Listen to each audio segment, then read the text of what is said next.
존경하는 사역자 여러분, 지난 시간에 이어서 계속 강의를 진행하도록 하겠습니다. 존경하는 사역자 여러분, 다음은 그리스도의 재림과 고대 이스라엘의 7대 절기와의 연관성에 대해서 살펴보도록 하겠습니다. 주님께서 이 세상에 오셨던 2000년 전에는 로마 제국이 유럽과 아프리카 그리고 중동 지역을 지배하며 다스리며 헬라 문명과 로마법 그리고 사통팔달로 뚫린 도로 등을 통해서 팍스 로마나의 번영을 구가하던 시대였지만 영적으로 보면은 매우 어두운 시기였던 것입니다. 이와 마찬가지로 주님께서 이 세상에 다시 오실 때도 초림 때와 마찬가지로 지난 시간에 제가 말씀드린 바에 근거하면 매우 그 상황이 유사할 것이라는 것입니다. 마치 구약의 사건이 신약 시대의 사건을 예표하듯이 말입니다.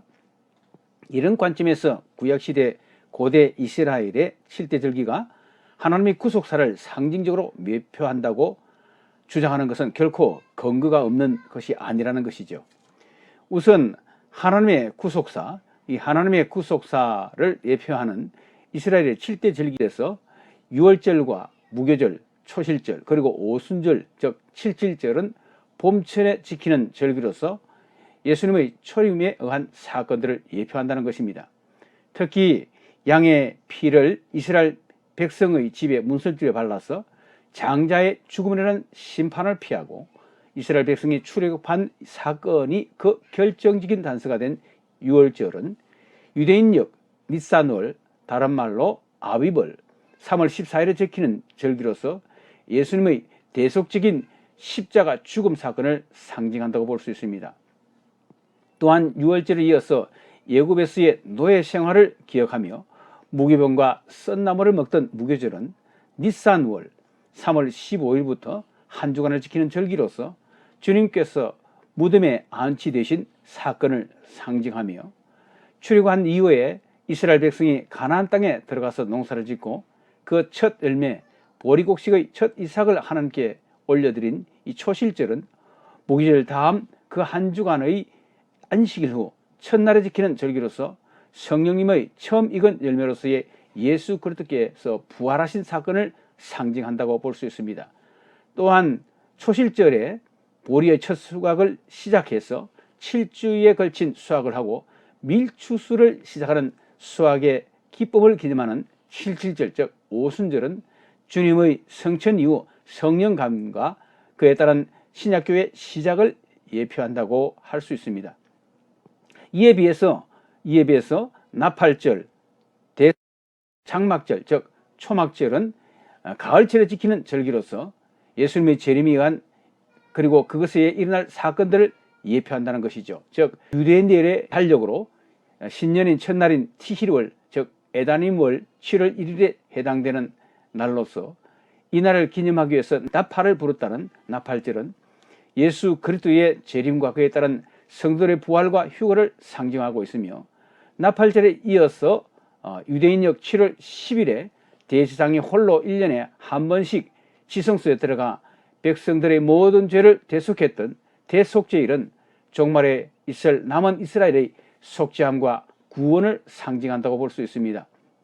그리고 유대인역 7월 15일부터 시작해서 7, 8간 과거의 광야 생활을 추억하면서 미래의 가을 추수를 주신 하나님께 감사한 장막절, 즉 수장절은 농경사회에서의 연간 농사의 결실로 끝이기에 영적으로 보면은 하나님의 구속사의 최종 결실로서의 그리스도의 지상 재림에 따른 천년 왕국의 도래를 예표한다고 할 수 있습니다. 결국 나팔절로부터 시작된 미래의 그리스도의 재림과 성도들의 부활 사건은 남은 이스라엘의 속죄 사건과 구원 사건의 대속죄를 거쳐서 천년 왕국의 장막절로 성취되어 완성될 것임을 보여주는 것이죠.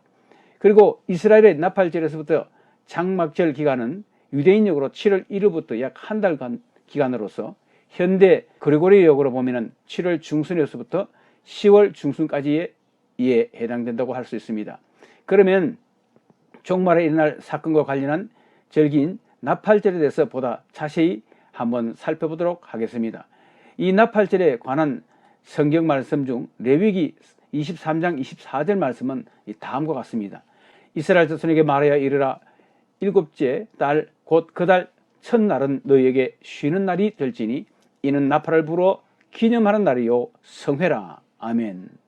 자, 이 나팔절을 그리스도의 재림에 따른 성도들의 부활과 휴거 사건과 연관 짓는 근거는 고린도전서 15장 51절 말씀과 데살로니가전서 4장 16절로 17절 말씀에 근거한다고 볼 수 있습니다. 즉 성도들의 부활과 휴거 사건을 설명하는 말씀인 마지막 나팔에 순식간에 호련이 다 변화하리라는 말씀과 또 데살로니가전서 4장 말씀에 주께서 호련과 천사장의 소리와 하나님의 나팔 소리로 친히 하늘로부터 강림하시리니 그리스도 안에서 죽은 자들이 먼저 일어나고 또 그 후에 우리 살아남은 자들도 그들과 함께 구름 속으로 끌려올려 공중에서 주를 영접하게 하시리니 라는 말씀 등이 바로 그것입니다. 나팔절에 관해서는 나팔절을 히브리어로 로시 하샤나라고 하는데 이것은 새해가 시작되는 첫날로서 성회로 모이는 명절입니다. 우리나라 같으면은 한국의 신정 또는 구정과 같은 것이라고 할 수 있을까요? 네, 그리스도의 재림에 따른 성도들의 부활 휴거 사건을 상징한다고 볼 수 있습니다. 이 절기가 시작되면은 나팔절을 알리는 100번의 나팔을 불게 되어 있습니다. 순양의 긴 뿔로 만든 나팔을 가지고 불되 각기 다른 의미를 가진 100번의 나팔 소리를 내는데 맨 마지막에 가장 웅장하고도 길게 부는 나팔 소리를 테키하가돌이라고 합니다. 이스라엘의 나팔절은 유대인력으로 공식적인 새해의 첫날이므로 한 해의 끝이 나고 새로운 한 해가 시작되는 시점이라고 할 수 있습니다. 이 나팔절은 이처럼 새로운 한 해가 시작됐음을 알리는 절기이므로 구속사적인 관점에서 보면 이 절기 직전의 오순절의 성령 강림 사건으로 시작된 신약교회 즉 은혜의 시대가 나팔절이 되면서 일단락되고 그리스도의 재림과 성도들의 부활 휴거 사건으로 새로운 시대가 열리게 되는 것을 의미합니다. 구체적으로는 오순절과 나팔절 사이에는 바로 신약의 은혜 시대가 2000년 동안 지속되어 오다가 그 종말에는 하나님의 이 은혜를 거부해온 이 세상에 속한 사람들을 심판하기 위한 7년 대환란 그리고 아마겟돈 전쟁과 같은 세계전쟁 세상 역사가 종말을 맞게 된다는 것이죠. 그 이후에 나팔절과 대속절 그리고 장막절로 이어지는 일련의 절기들이 의미하는 주님의 재림과 성도들의 부활 휴거의 사건 그리고 이스라엘 민족의 회개 더 나아가서 주님의 지상 재림에 따른 세상 나라에 대한 심판에 이어 천년 왕국의 통치가 펼쳐지는 새로운 시대가 열리게 된다는 것입니다. 더불어 뿔나팔 소리에 관한 내용은 절기 동안에 부는 100번 이 100번의 뿔나팔 소리는 각각이 다른 의미의 나팔 소리를 내는 것으로 알려져 있는데 각각의 나팔 소리가 나타내는 의미를 알아보고 그 소리들을 한번 들어보도록 하겠습니다. 첫 번째 소리는 테키야입니다. 이 소리는 왕의 대관식을 의미하는 것으로서 한 번의 소리로 부르는데 그 나팔 소리는 다음과 같습니다. 두 번째 소리는 쉐바람이라고 하는데 이 소리는 통곡의 소리로서 회개할 것을 요청하는 것으로 세 번을 중간 소리로 부는데 그 소리는 다음과 같습니다.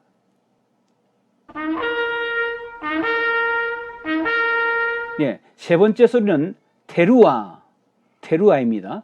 묘국에 나간 왕이 돌아오므로 잠에서 깨어나라는 영적인 각성을 요청하는 잠행정과 같은 소리로서 스타카토로 9번 짧게 연속으로 부는 소리인데 그 소리는 다음과 같습니다.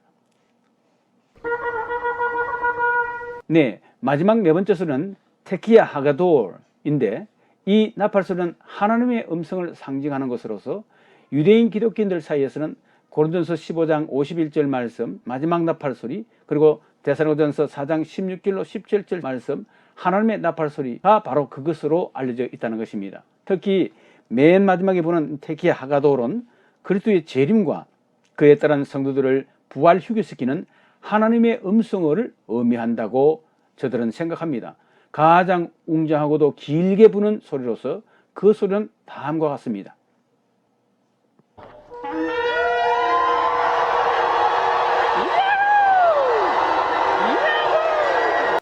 결국 이 모두를 정리하면 레위기 23장 우리가 살펴본 그 23장에 기록된 유대인들의 7 명절에서 유월절, 무교절, 초실절은 예수 그리스도의 초림 사건과 연관되어 있고, 오순절은 성령님이 강림하심으로 시작된 나팔절 이전까지의 약 2000년간의 교회 시대를 의미하며, 나팔절, 속죄절, 그리고 장막절은 예수 그리스도의 재림 사건과 연관되어 있음을 알 수 있습니다. 고린도전서 15장 51절에서 마지막 나팔 소리가 혹시 요한계시록 11장 15절에서 나오는 7 나팔 재앙을 가져오는 천사들 중에서 마지막 7번째 천사가 부는 나팔 소리와 혹시 관련되지 않는가 하는 의문을 가질 수 있습니다.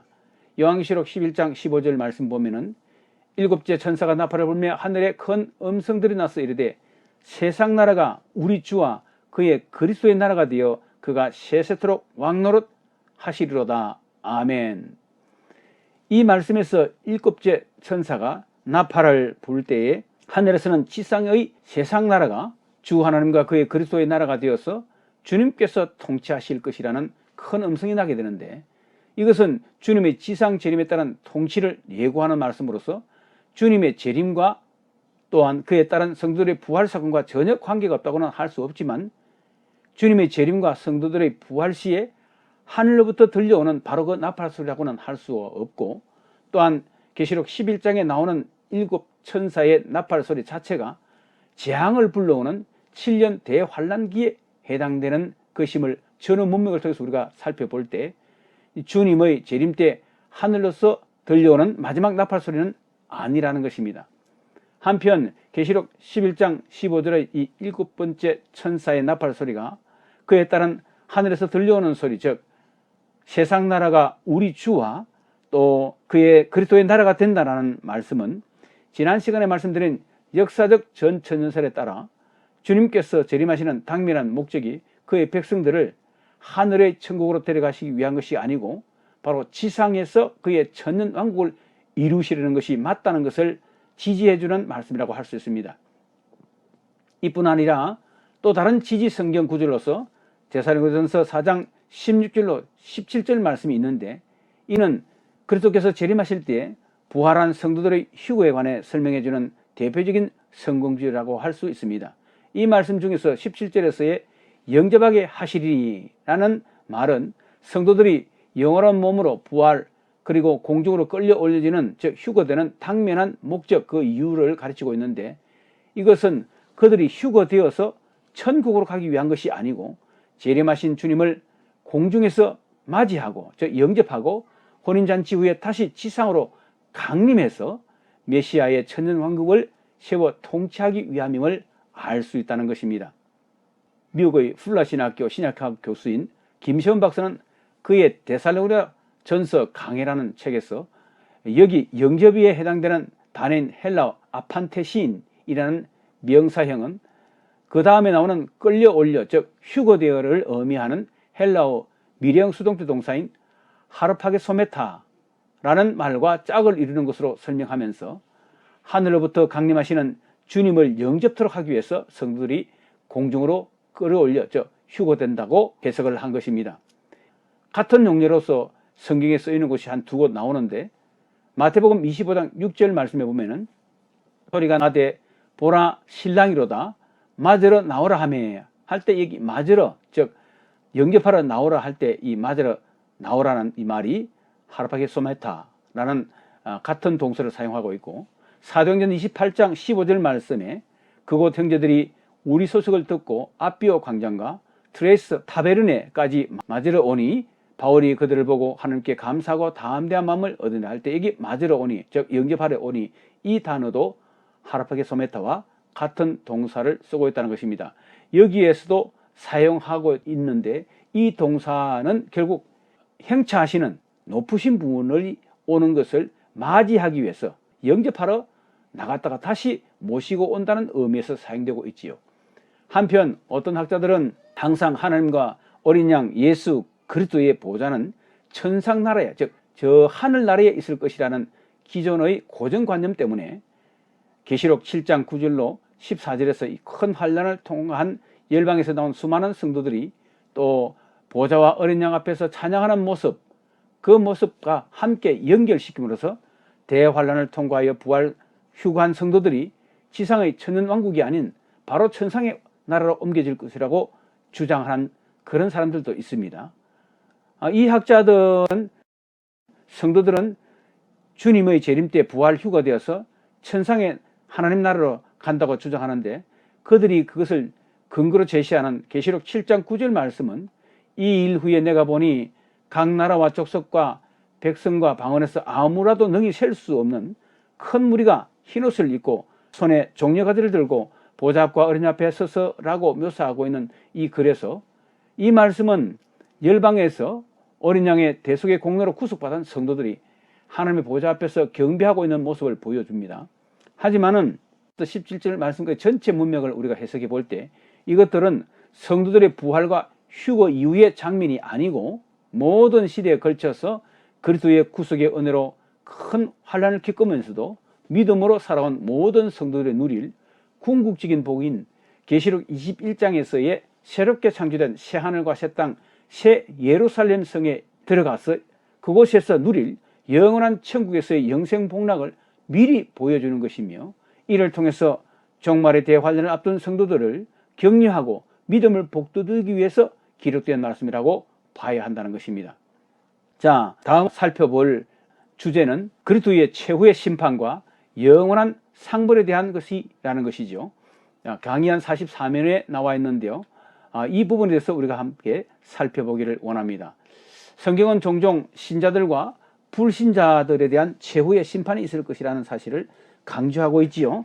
그들은 모두 부활한 몸을 입고 그리스도의 심판대 뺏어서 영원한 운명에 대한 선을 듣게 될 것이라는 것입니다. 최후의 심판은 계시록 20장 말씀에서 다음과 같이 아주 생생하게 묘사해 주고 있습니다. 또 내가 크고 흰 보좌와 그 위에 앉으신 자를 보니 땅과 하늘이 그 앞에서 피하여 간 데 없더라.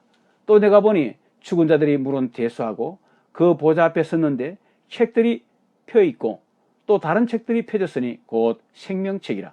죽은 자들이 자기의 행위를 따라 그 책들에 기록된 대로 심판을 받으니 바다가 그 가운데서 죽은 자들을 내어주고 또 사망과 음부도 그 가운데서 죽은 자를 내어주매 각 사람이 자기의 행위대로 심판을 받고 또 사망과 음부도 불못에 던지우니 이것은 둘째 사망 곧 불못이라.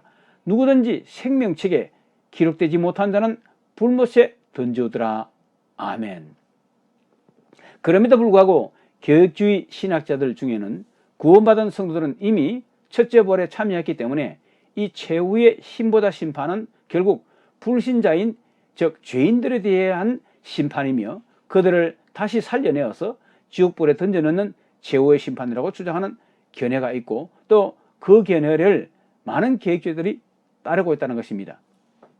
최후의 심판에 관한 성경의 기록은 그 외에도 많이 있습니다. 사도행전 17장 30절로 31절 말씀이라든가 로마서 2장 5절, 마태복음 10장 15절 말씀 등등에 여러 군데 있는데 여러분들 참조해 보시길 바랍니다. 이 최후의 심판은 인류 역사 가운데서 하나님께서 불의를 벌하시고 의를 상 주시는 많은 사건들의 최종적인 궁극적인 심판으로서의 그 절정이 될 것을 보여줍니다.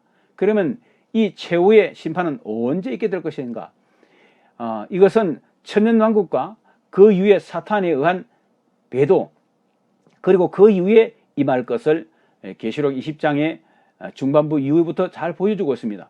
사도 요한은 계시록 20장 1절에서부터 6절 말씀에서 천년왕국과 지상에서부터의 사탄의 무적응에 천년 동안 갇히게 되므로 그의 영향력이 제거됨을 묘사한 후에 계시록 20장 7절로 8절 말씀에서 이 천년이 참에 그 옥에서 사탄이 잠시 놓여 나와서 그 당시에 천년왕국의 사람들을 미혹하고 모아서 싸움을 붙이는 이런 일이 있게 될 것이라고 기록하고 있습니다. 사도 요한은 계시록 말씀을 통해서 하나님께서 마지막 배도를 장악한 이 마귀를 결국에는 심판해서 유황불못에 던져놓은 후에 최후의 심판이 계속해서 있게 될 것을 증거를 하였습니다. 9절 말씀 보면은 그들이 지면에 널리 퍼져 성도들의 진과 그 사랑하시는 성을 두르매 하늘에서 불이 내려와 그들을 태워버리고 또 그들을 미혹하는 마귀가 불과 유황못에 던져지니 거기는 그 짐승과 거짓 선지자도 있어. 즉 계시록 19장에 보면은 이 짐승 즉 그리스도와 거짓 선지자 등이 그리스도의 예수의 심판을 받고 불과 유황으로 타는 못에 던져지는 모습이 나오는데 바로 그것을 의미합니다. 세세토록 밤낮 괴로움을 받으리라. 아멘. 계시록 20장 11절 말씀에는 이런 말씀이 또 있습니다. 또 내가 크고 흰 보좌와 그 위에 앉으시는 자를 보니 땅과 하늘이 그 앞에서 피하여 간 데가 없더라 라고 하여 흰 보좌에서의 최후의 심판석이 준비되고 있는 것을 보여줍니다. 그렇다면은 이 최후의 흰 보좌 심판, 백보좌 심판이라고 우리가 예전에 말을 했는데, 이 흰 보좌 심판의 본질은 무엇인가 하는 것에 대해서 한번 알아보십시다. 이 심판은 인류와 모든 영적 존재에 대한 최종적이며 궁극적인 심판으로서 첫 번째, 예수 그리스도께서 심판주가 되심을 보여주고 있습니다. 디모데후서 4장 1절 말씀, 사도행전 10장 42절 말씀, 요한복음 5장 26절 27절 말씀 등등에 참고하시기 바랍니다. 두 번째는 불신의 죄인들은 그들의 행위에 근거해서 공의란 심판을 받되 바로 지옥 불맛의 심판을 모두 받게 된다는 것을 보여줍니다. 계시록 20장 12절 말씀이 대표적으로 나와 있죠. 그리고 구원받은 성도들도 그들의 행위를 공의롭게 평가해서 상급을 지기 위한 심판으로서 심판을 받는다는 것입니다. 둘째 사망 곧 지옥불의 심판은 그들에게는 없다는 것을 다시 또 말씀하고 있지요. 성경은 신자들에게도 상급을 주는 심판이 있을 것을 가르쳐 줍니다. 사도 바울은 고린도 교인들에게 이미 노인 터인 예수 그리스도 위에 어떻게 교회를 세워야 할지, 각각의 교회를 어떻게 세워야 할지 조심할 것과 관련해서 고린도전서 3장 12절에서부터 15절 말씀에서 다음과 같이 권면하고 있는 것을 보여줍니다. 만일 누구든지 금이나 은이나 보석이나 나무나 풀이나 짚으로 이 터 위에, 예수 그리스도의 터 위에 세우면 각 사람의 공적이 언제 나타날 것인데, 즉 그날 예수 그리스도의 힘보다 심판 그날에 이 공적을 발치리니 이는 불로 나타나고 그 불이 각 사람의 공적이 어떠한 것을 시험할 것이라.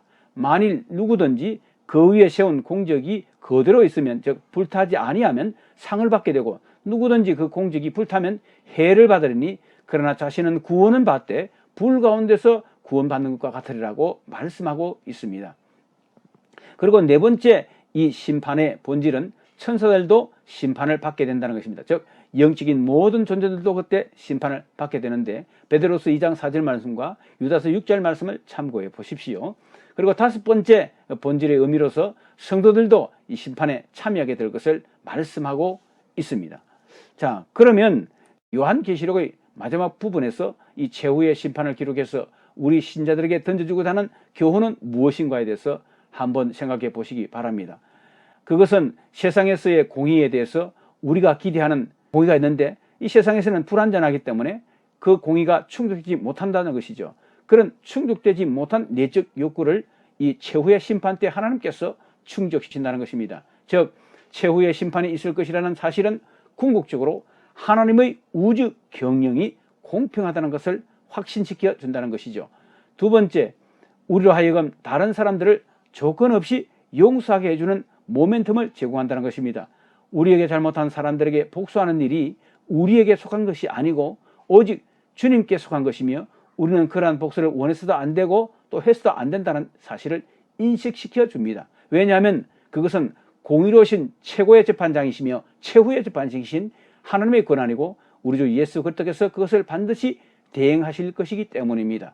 세 번째로, 성도들에게는 어려운 삶을 위한 동기를 제공해 주는 그런 말씀이 된다고 할 수 있습니다. 성도들에게 있어서 최후의 심판이라는 것은 죄의 사함을 받기 위한 최후 수단이 아니고 더 큰 영원한 상급을 받기 위한 수단으로서 충성과 선행을 위한 자극제가 된다는 것이죠.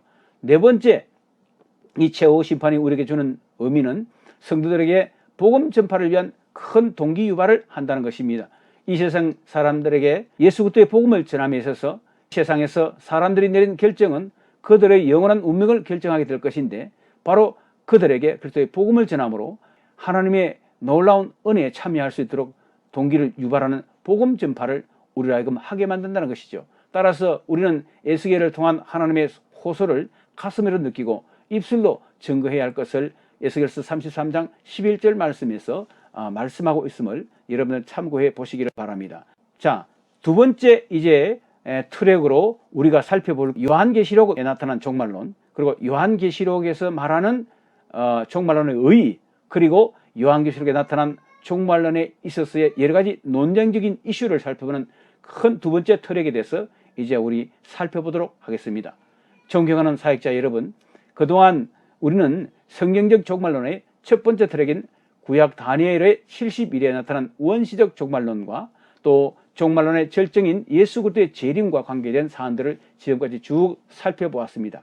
자, 이제부터는 성경적 종말론의 두 번째 트랙으로서 구약에 게시된 원시적 종말론이 신약 교회 시대에 와서는 완성된 형태로 종말론의 결정판인 요한계시록으로 나타났고, 우리가 그것을 또한 살펴보되 계시록 전체를 그 구조 파악과 함께 짧은 강해 수준의 해석을 함으로써 종말론과 계시록 해석에서 논쟁적인 주요 사안까지 정리한 시간으로 이 시간 가지고자 하는 것입니다.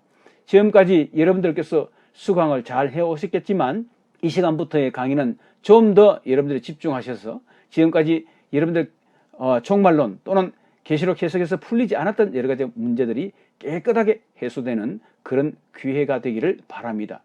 지난 시간에 제가 구약의 다니엘서 70일 동안에 일어날 일들에 관하여 예언한 것은 그때로부터 신약시대에 이르기까지 하나둘씩 이스라엘 역사 가운데 성취되어 왔고, 그중 마지막 한 일에 일어날 사건들에 대해서는 이중예언으로서 신약의 요한계시록에서 보다 그것이 구체화된다고 말씀드린 바가 있습니다. 그러므로 구약의 다니엘서는 종말론의 원시적인 전편이라고 한다면 신약의 계시록은 그 종합적인 후편이라고 할 수 있다는 것이죠. 특히 요한계시록 6장에는 7 인복한 두루마리 책이 등장하는데, 이 두루마리에는 하나님의 종말론적인 경륜이 다 전반적으로 담겨 있기 때문에 이것을 온전히 해석할 수 있다면 마지막 시대에 일어날 일련의 모든 종말론적인 사건들은 다 파악을 할 수 있게 된다고 또 말씀드릴 수가 있습니다. 그래서 오늘은 종말론의 결정판으로 제공되는 요한계시록에 드러나는 종말 시대에 나타날 일들에 대해서 살펴보는 시간을 갖도록 하겠습니다. 먼저 요한계시록 전체에 대한 그 구조와 내용을 개괄적으로 살펴보고, 이후에 요한계시록의 내용 중에서 보다 논쟁적인 이슈에 대해서 세심하게 살펴보고 또 분석하고 정리하는 시간을 통해서 마무리하는 그런 시간을 갖도록 하겠습니다. 요한계시록은 종말의 시대를 사는 성도에게는 너무나도 소중한 복음이죠. 하지만은 기록 자체가 상징과 묵시적 표현으로 되어 있기 때문에 평신도들이 그 해석을 하기에는 참으로 어렵고, 또 기독교 역사를 통해서도 보면은 언제나 그래서 그 해석에서 뜨거운 감자 역할을 해온 것이 요한계시록이었습니다. 이 요한계시록의 해석상의 난제로 인해서 사실 많은 이단들도 출몰을 했고, 그 해석이 또한 중구난방으로 드러나다 보니 수많은 논쟁을 불러일으키면서 많은 사람들이 오히려 요한계시록에 대한 관심을 도외시키는 하나의 동기유발이 또 되기도 했습니다.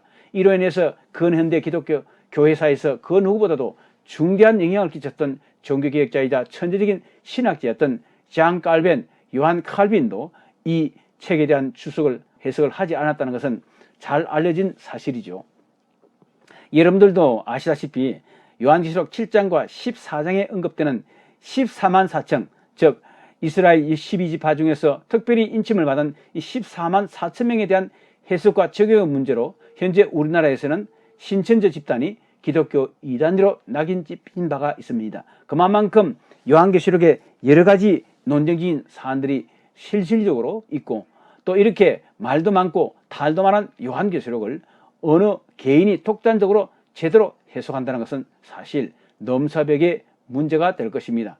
그럼에도 불구하고 요한계시록은 종말 시대를 사는 우리 종말의 성도들에게는 다른 어떤 성경보다도 더 유익한 복음이 될 것임이 분명하기에 이 시간 주님께 우리가 다 은혜와 지혜를 구하면서 하나님의 말씀을 같이 묵상하고 또 정통한 주석들을 참고해 보면서 종말론에 관련하여 제기되어 온 여러 이슈들을 최종적으로 정리하면서 공부하는 시간이 되기를 소망합니다.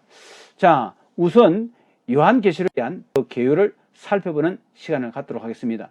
요한계시록의 기자는, 즉 그것을 쓴 자는 세베대 아들이자 주 예수님의 사도였던 사도 요한이 쓴 것으로 계시록 1장 1절부터 2절, 4절, 9절부터 12절 말씀 등등에서 그것을 확인할 수 있고요. 또 그 기록 연대는 주 95년경으로 초대교회 급이었던 이레니우스가 주장한 바가 있습니다. 그러면 요한계시록 1장 1절부터 2절 말씀 등등 우리 함께 확인해 보겠습니다. 예수 그리스도의 계시라 이는 하나님이 그에게 주사 반드시 속히 일어날 일들을 그 종들에게 보이시려고 그의 천사를 그 종 요한에게 보니 알게 하신 것이라. 2절 요한은 하나님의 말씀과 예수 그리스도의 증거 곧 자기가 본 것을 다 증언하였느니라. 4절 요한은 아시아에 있는 7교회에 편지하느니 이전에도 계시고 전에도 계셨고 장차 오실 이와 그의 보좌 앞에 있는 7 영과. 9절 나 요한은 너의 형제요 예수 그리스도의 환난과 그 나라와 참음에 동참한 자 하나님의 말씀과 예수를 증언하였으므로 말미암아 밤모라 하는 섬에 있었더니. 아멘. 요한계시록은 그 문체가 서신서의 형식을 취하고 있는데 전반적으로 보면은 그 1차 수신자는 방금 봉독한 계시록 1장에서 특별히 11절에서 언급된 소아시아의 7교회들이라고 우리가 알고 있고, 2차 수신자로는 종말 시대를 살아가는 모든 기독교회라고 말씀드릴 수가 있습니다. 요한계시록을 기록한 동기를 살펴보면은 당시 로마 제국의 도미티아노스 황제 지하에서 그에게 황배 숭배를 강요당하면서 그것을 거부함으로 말미암아 당시의 그리스도인들이 엄청난 박해를 받고 있는 상황이었고, 그 상황은 향후 더 앞으로 심각해질 것입니다. 불구하고 당시 교회들이 이러한 상황을 잘 알지 못하고 대비하지 못하고 있음을 주님께서 아시고 생존에 계셨던 사도인 요한에게 환상을 통해서 이후에 일어날 일들을 보여줌으로 말미암아 특별히 그 대표적인 7교회에게 전하도록 하신 것이죠. 이렇게 그들에게 더 큰 환난이 있을 것을 사전에 경고하면서도 동시에 또한 그들에게 믿음을 격려하고 또 그들에게 믿음을 북돋워 주려는 의미로서 이 말씀을 기록하였고, 한편으로는 또한 로마 제국에 대해서는 그들에게 대해서 하나님의 엄중한 심판이 반드시 있을 것이라는 것을 선포하려고 기록한 것이다 라고 볼 수 있습니다. 한편 요한계시록을 해석하는 방법으로는 마틴 로이드 존스가 그가 쓴 요한계시록 해석하는 방법이라는 글에서 예언서를 해석하는 방법으로 크게 4가지를 제시했는데요.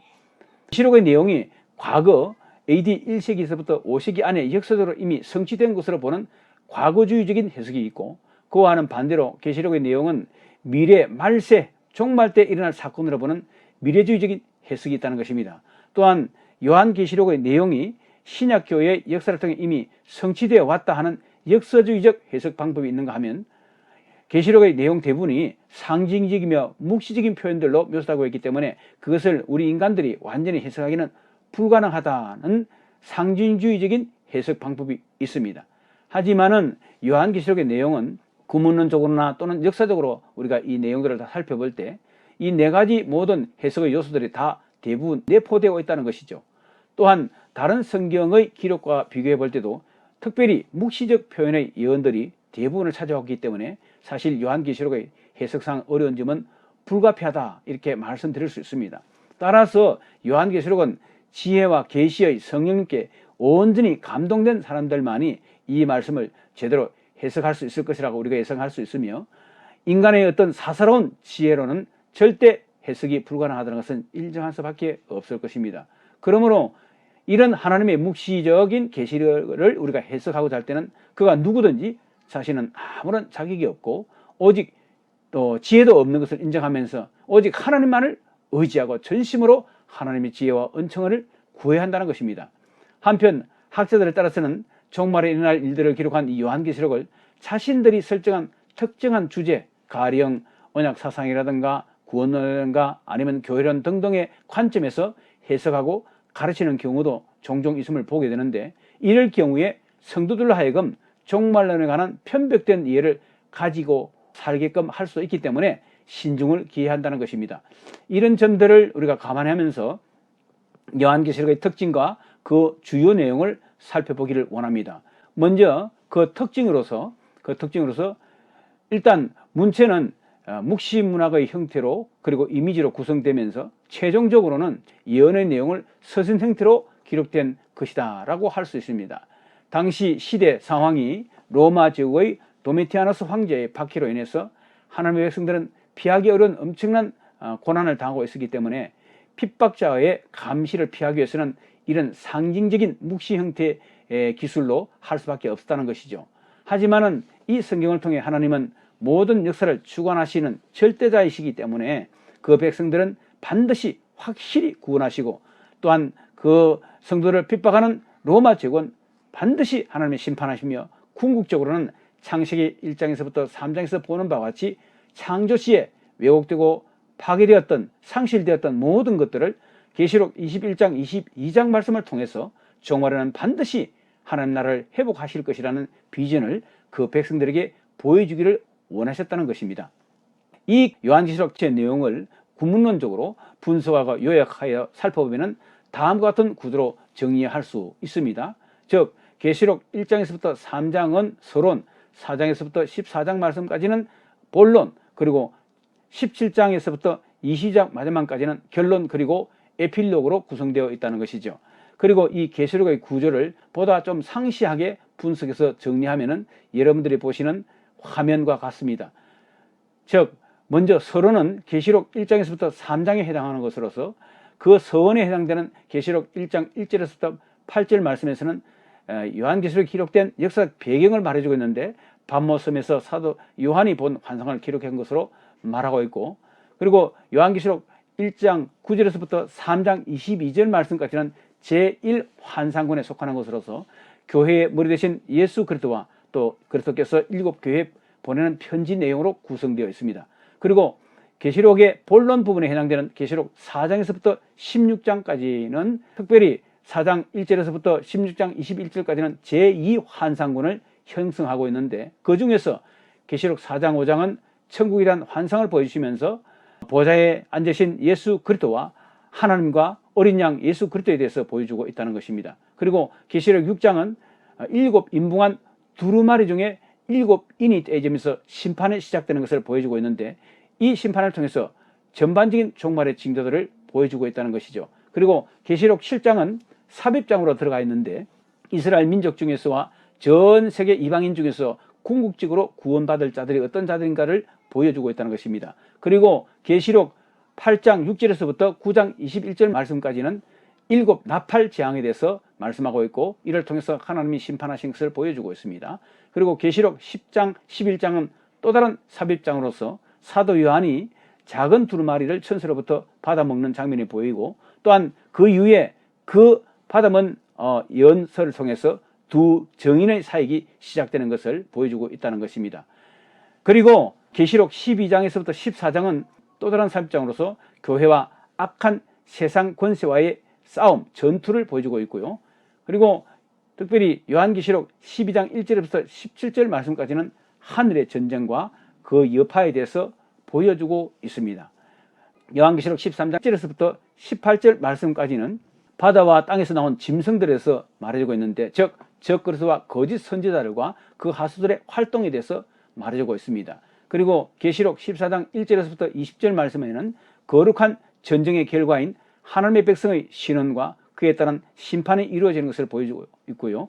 계시록 15장과 16장은 7 대접 심판을 보여주고 있는데, 특별히 엄녀의 도시 바빌론에 대한 하나님의 심판을 보여주고 있습니다.